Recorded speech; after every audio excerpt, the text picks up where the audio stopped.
Mangalya shopping mall ఇప్పుడు Dilsukh Nagar main road లో July 17న grand opening. అనిపించిన బేసిక్ పులిహోర. ఈ పులిహోరకి లెమన్ రైస్ చేసుకోవచ్చు, మ్యాంగో రైస్ చేసుకుంటాము, టామరిన్ రైస్ ఎప్పుడు బాగుంటుంది. చింతపండు పులిహోర ఏంటంటే ఈ పూట చేసుకుంటే ఇవాళ పొద్దున మధ్యాహ్నం చేసామనుకో, పొద్దున్న తింటాం, రాత్రి తింటాం, కాస్త కుస్తా మిగిలితే రేపు పొద్దుటికి ఎక్సలెంట్గా ఉంటుంది. రెండో పూటకి బాగుంటుంది. జర్నీ అంటే పులిహోర. జర్నీ అంటే పులిహోర. ఎక్కడికైనా అంటే మన పిక్నిక్కి కూడా పులిహోరే. ఎన్ని రకాలుగా అయినా చేయొచ్చు, ఎవరి రకం వాళ్ళది అంతే. అయితే చింతపండు పులిహోరలో ఆవు పెడతారు కొన్ని చోట్ల, అవును, అల్లం పచ్చిమిర్చి వేస్తారు కొన్ని చోట్ల, నువ్వులు వేస్తారు కొన్ని చోట్ల. ఏది కావాలంటే అది చేసుకోవచ్చు. టెంపుల్లో లాగా అనేది అడగద్దు అసలు. టెంపుల్లో లాగా ఎవ్వరు చేయరు, టెంపుల్లో లాగా టెంపుల్లోనే ఉంటుంది. మనం ఇంట్లో లాగా చేసుకుందాం. మనకు నచ్చే రుచి, కడుపు నిండా తినగలిగేది, ఎవరికైనా సులువుగా పెట్టగలిగేది, ప్యాకింగ్ సులువు, ట్రావెల్లో హాయిగా ఉంటుంది. చింతపండు అయితే ఏంటంటే మర్నాటి కూడా ఇప్పుడు నిమ్మకాయ మామిడికాయ పులుపులు తగ్గిపోతాయి. దీనికి అసలు పులిపే తగ్గదు. ఏం లేదు, అన్నం కొంచెం బిరుసుగా ఉండండి అంటే కుక్కర్లో కనుక పెడితే కుక్కర్ విజిల్ వచ్చేయంగానే టక్కిని తీసి ఓ పళ్ళెల్లో పోసి విడివిడిగా ఆరబెట్టుకుంటే అన్నం చక్కగా విరవిరలాడుతూ వస్తుంది. ఎంత పొడిగా ఉంటే పులిహోర అంత బాగుంటుంది. సో ఆల్రెడీ కుక్కర్ పెట్టేసాం. మేము ఒక గ్లాసున్నర అంటే ఇంచుమించుగా 1/2 kg పులిహోర అనుకోండి. 1/2 kg పులిహోర చేయాలంటే మనకి కనీసం ఒక 50 to 75 grams చింతపండు. అంత నా లెక్క ఇది, ఇలా చెప్తానమాట నేను. ఇంత చింతపండు సరిపోతుంది. మీరు గ్రాముల లెక్క అయితే 50 నుంచి 75 grams లోపల.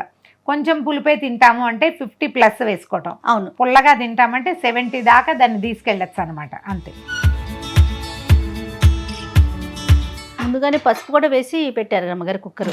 చెప్తా, ఇది ఒక చిన్న టిప్.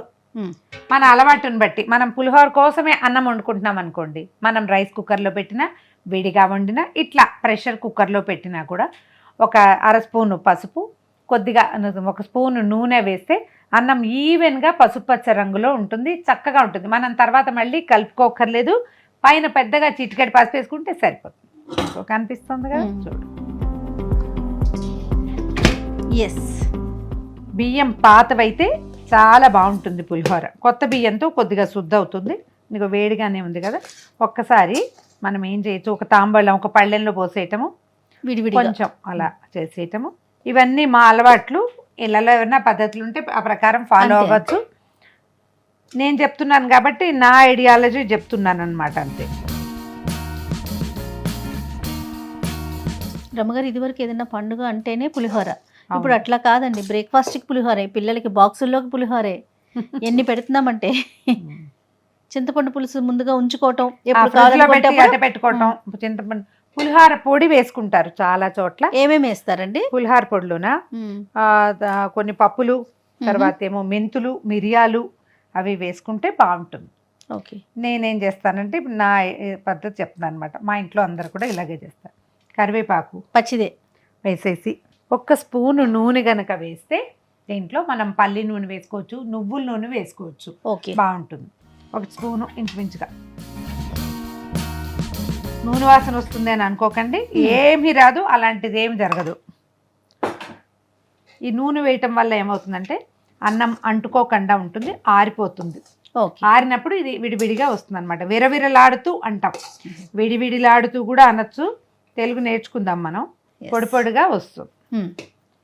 కరివేపాకు వేసాం కదా, అవును. దీన్ని కాస్త కవర్ చేసి పక్కన పెట్టేస్తే, చింతపండు ఏం చేసామంటే అటు ఇటు కాకుండా 50కి 70కి మధ్యలో నానబెట్టాం. చింతపండు కూడా చాలా సింపుల్ ఈజీ మెథడ్. ఏంటంటే మనకు కావాల్సింది బౌల్లో వేయటం, హాట్ వేడి నీళ్ళు, ఒక చిన్న గ్లాస్ వేడి నీళ్ళు మరగబెట్టి పోసేయండి, మూత పెట్టి పక్కకు పెడితే దీన్ని రసం పిండడం చాలా సులువుగా ఉంటుంది, చక్కగా వచ్చేస్తుంది. చింతపండు పిసికేసి గుజ్జు తీసేసే చేయ. ఓకే రమ్మగారు, కొంచెం ముందుగానే నానబెట్టాం కదా వేడి నీళ్ళలో, బాగా వచ్చేస్తుంది. 2 మెథడ్స్ చేసుకోవచ్చు. మనము తక్కువ పులిహోర చేస్తాం అనుకోండి, ఒక 2 గ్లాసులు, ఒక 1/2 kg అంతే చేస్తున్నాం అనుకో, తాలింపుతో పాటు చింతపండు పులుసును కూడా ఉడికిచ్చేసి డైరెక్ట్గా కలిపేసుకోవచ్చు, అయిపోతుంది.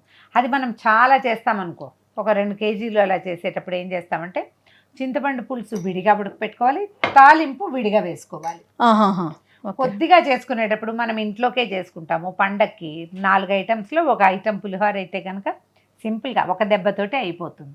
నేను ఒక దెబ్బవే ప్రిఫర్ చేస్తాను, అందుకని అవే చెప్తాను. చింతపండు పులుసు రెడీ. తాలింపు పెడదామా? పెట్టేద్దాం. పెట్టేనా?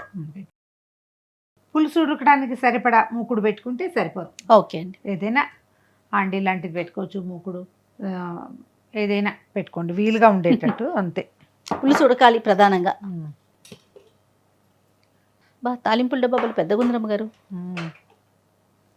శనగపప్పు, మినపప్పు, ఆవాలు, పల్లీలు. జీలకర్ర ఏది? అంటే పులిహోరలో జీలకర్ర వేయరు. అసలు జీలకర్ర డబ్బా ఉండాలి ఉండాలి, ఎందుకంటే వీళ్ళు జాగ్రత్తగా నా కోసం ఉప్పు పసుపు ఇందులో వేసారు కాబట్టి జీలకర్ర లేదు. మెంతులు జీలకర్ర కూడా ఇందులో వేసుకుంటే బాగుంటుంది. ఒక 4-5 స్పూన్ల నూనె వేస్తే సరిపోతుంది. తాలింపుకి చింతపండు ఉడకటానికి కూడా 4 స్పూన్లు వేస్తే చాలు. జీడిపప్పులు మీ చాయిస్ అయితే వేసుకోవచ్చు, లేకపోయినా పర్వాలేదు. ఇవి సన్నావాలు, ఆవాలు సన్నగా ఉన్నాయి. సన్నావాలు అయితే ముందే వేయకూడదు, ఆవాలు దొడ్డు అయితే ముందు ఆవాలు వేసుకోవాలి. ఇవన్నీ అందాజుగా చేసే పనులే, వీటికి కరెక్ట్గా కొలత 10 గ్రాములు 20 గ్రాములు ఏం లేదు, మన అన్నాన్ని బట్టి వేసుకోవాలి. పల్లీలు 1 స్పూన్ అనుకుందాం. పచ్చెనగపప్పు, శనగపప్పు, మినప్పప్పు 1 స్పూను, మినపప్పు. 1 నిమిషం ఆగి ఆవాలు వేసుకుందాం, ఎందుకంటే ఆవాలు సన్నగా ఉన్నాయి కదా. అవునండి. పప్పులు వేగి మొహం పట్టినాయి కదా. 1 స్పూను ఆవాలు, 4-5 ఎండుమిర్చి. మిరపకాయలు ఎర్రగా కాకుండా నల్లగా ఉంటే ఎక్కువ బాగుంటాయి. ఇందులో మెంతులు వేసుకుంటారు, మిరియాలు వేసుకుంటారు పైన, వాటి వల్ల ఏంటంటే ఘాటు పెరుగుతుంది. మన ఆసక్తిని బట్టి మామూలుగా మేము 2 మెంతి గింజలు, చిన్న బెల్లం ముక్క వేస్తారు. బెల్లం కూడా వేస్తారా రమ్మగారు? బెల్లం చింతపండు ఉడికేటప్పుడు చిన్న బెల్లం వేస్తాం. తీపి తెలిసేంత బెల్లం కాదు, కానీ ఆ చింతపండుకి విరుగుడు బెల్లము అని చెప్తారు పెద్దవాళ్ళు, ఇంకా అలవాటుకి అట్లా వేస్తాం.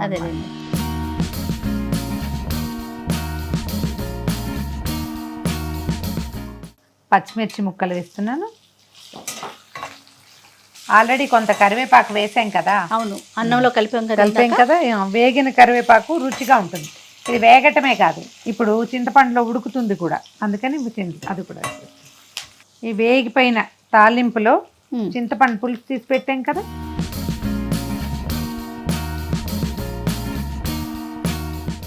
ఆల్రెడీ అందులో పసుపు ఉంది. ఇప్పుడు ఊరికే శాస్త్రానికి వేస్తాను అంతే.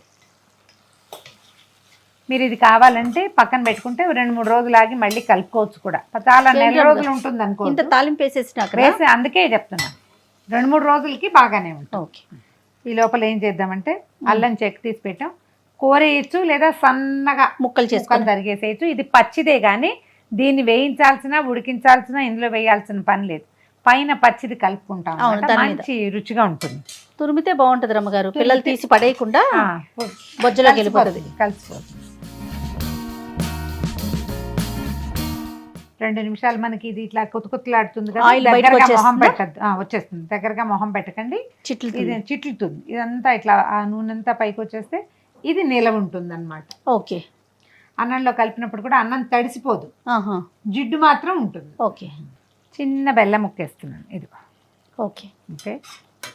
ఇది ఒక కమ్యూనిటీ వాళ్ళే వేసుకుంటారు, మీరు తింటారు మేము తినం చెప్పకండి. మీరు దేవాలయాల్లో కనుక చింతపండు పులిహోర చేస్తే 100% బెల్లం వేస్తారు. ఓకే.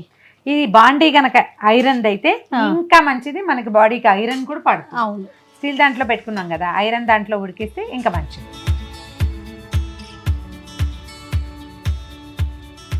ఇక పులిహోర మొత్తం ఉడికిపోయింది చూడు, పులుసు ఆయిల్ అంతా పైకి వచ్చేస్తుంది. అవును, చిక్కగా అయిపోయింది. ఆపేద్దాం. సరిపడా ఉప్పు వేసుకుందాము. రాళ్ల ఉప్పు అలవాటు ఉంటే హాయిగా అదే వేసుకోవచ్చు. ఆ పులిహోర పులుసు ఉడికిందా అని తెలుసుకోవటానికి ఈజీ మెథడ్ ఏంటంటే, మనం ఇట్లా లాగినప్పుడు దాని కింద ఆ నూనె చేరాలి ఇట్లా, అంతే. అప్పుడు వచ్చేసినట్టే. పాత్రకి అంటుకోకుండా రావాలి, ఆయిల్ అట్లా బయటకు వచ్చేసేయాలి. ఓకే. ఓకే. అన్నాన్ని కలిపేసేద్దాం. అల్లం కూరేసేయి నువ్వు. అయిపోయింది రమ్మగారు, కలిపేస్తున్నారా? నేనేం చేస్తానంటే, ఇది కూడా నా టిప్, కొద్దిగా పులుసు ఉంచుకుంటాను వెనక్కి. అది తగ్గితే పులుపు అంటే కలుపుకుంటారు. ఇప్పుడు దేవుడికి నివేదన పెట్టేటప్పుడు కూడా కొంచెం తీసి పక్కకు పెట్టుకుంటాను, వెనకాలకి ఇక అది అలవాటు అంతేనమాట. ఇది కలిపేస్తాము, దేవుడి దగ్గర చూపించిన తర్వాత పిల్లలకి ప్రసాదంగా పెట్టినప్పుడు ఒకవేళ ఉప్పు తక్కువైంది అనుకో, ఈ పులుసులో కొద్దిగా ఉప్పు కలిపేసుకుంటాం. ఈజీ మెథడ్ అన్నమాట. ఎందుకంటే అన్నంలో ఉప్పు వేస్తే ఈవెన్గా కలవదు, సక్రమంగా కలవకపోతే బాగుండదు, ఒక చోట ఉప్పు ఎక్కువ ఒక తక్కువగా ఉంటుంది కదా, అందుకు.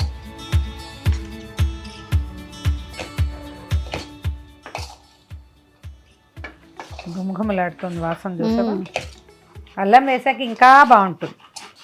ఇప్పుడు ఇది వర్షాకాలం కదా, ఈ వానాకాలంలో చేసే పులిహోరలో అల్లం వేసుకోవచ్చు, ఎక్కువ రుచిగా ఉంటుంది అండ్ ఒంటికి కూడా మంచిది. అవును.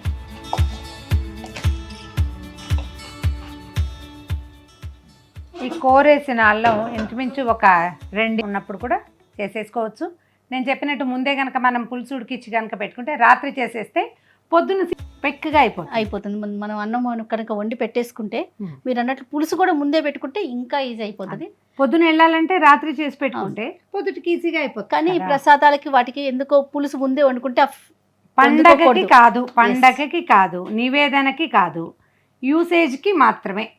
రైట్ రమ్మగారు, మరో మంచి ఇంట్రెస్టింగ్ రెసిపీతో మళ్ళీ కలుద్దాం. తప్పకుండా. నమస్తే రమ్మగారు. నమస్తే.